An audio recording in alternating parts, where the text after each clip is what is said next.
اگر کوئی شخص سنت کے دنوں کی باقاعدہ روزہ رکھتا ہے تو کیا وہ جان بوجھ کر 27 رجب کا روزہ چھوڑ دے تو غلط ہوگا؟ اگر وہ پیر جمعہ یا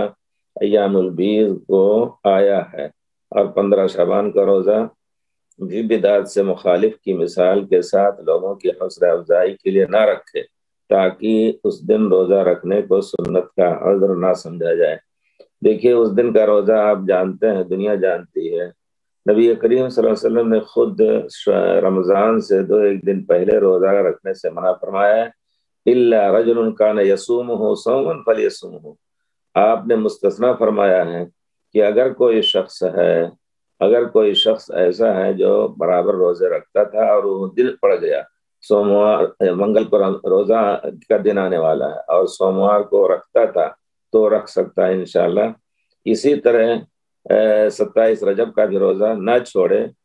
دنیا جانے گی انشاءاللہ کہ یہ آدمی سنت پر عمل کر رہا ہے، اور بلکہ اس پر آپ لوگوں کو تنبیہ بھی کر سکتے ہیں کہ ہم جو روزہ رکھیں گے تو رجب کے نام سے نہیں، بلکہ جو ہمارے روزے تھے مستقل ہم اس کو رکھ رہے ہیں الحمدللہ، جیسا کہ پہلے رکھتے تھے۔ لیکن اگر کوئی شخص کہے کہ نہیں ہم سوموار کا روزہ رکھتے ہیں، پہلے رسول رکھتے تھے اور بہانہ ہے 27 رجب کا، تو وہ غلط ہو جائے گا۔